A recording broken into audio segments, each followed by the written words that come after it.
Hello friends, I'm Erin and I am your Dark Side Cutie. So like what the title of this video says, this is pretty much my goth confessions. I plan on doing a sequel to this one called my Ungoth Confessions, so stay tuned for that. Either way, I have a list of 13 quote-unquote stereotypes that I kind of fit into when it comes to being goth.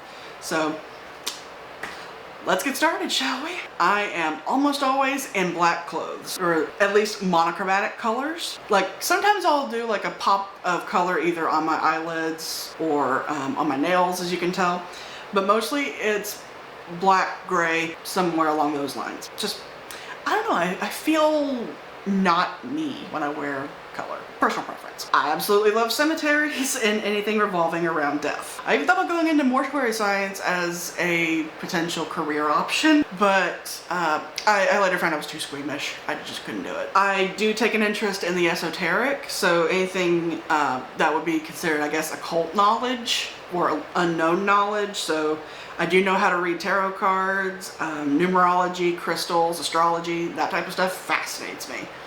So just a heads up. I actually do struggle with mental health issues. Yes, I'm on medicine for them, and honestly I'm quite open about it. So like I'm an open book when it comes to my mental health. As you can tell in some of the get ready with me life update type videos, I'm very open with the fact that I do suffer from depression, anxiety, as well as schizoaffective disorder. Like I said though, I'm medicated.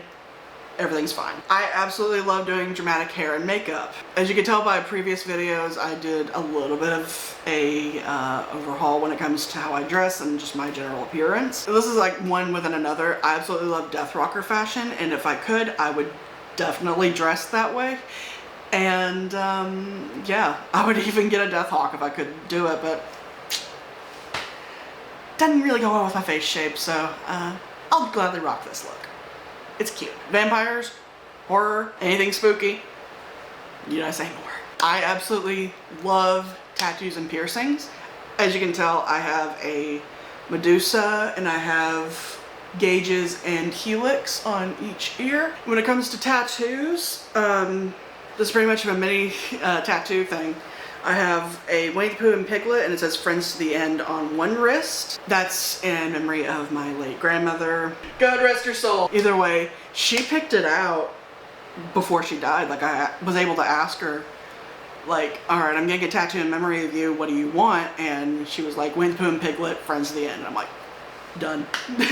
Done deal. This next one is definitely one of the larger tattoos I got, and one of the more expensive ones. It's a plague doctor holding an hourglass, and my original design was to get it saying Memento Mori, and the tattoo artist kind of talked me out of it because he's like, the word, like, the lettering would take up space, and it would like, he didn't think it would look that great with the tattoo, so I'm like, you do you. I'm good with just a plague doctor and hourglass. I'm cool. So at some point I'm probably gonna get Memento Mori tattooed on me somewhere. I'm not sure where though. I am not showing you guys this next one except maybe in like a picture here. Either way, I'll show you a picture of it here. I have a tattoo on my shoulder of a cancer ribbon that is half pink, half navy blue, and it has angel wings. The pink represents breast cancer awareness because my mom and so many other ladies in my family have passed away due to breast cancer.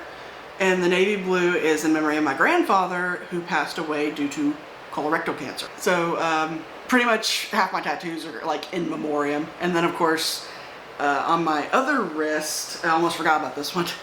On this wrist, this is actually a Friday the 13th flash tattoo that I actually stood in line for like 2 hours to get, if not longer. And it's just a little bat on ice. I do plan on getting future tattoos and piercings, but I'm not going to go into what just yet or where.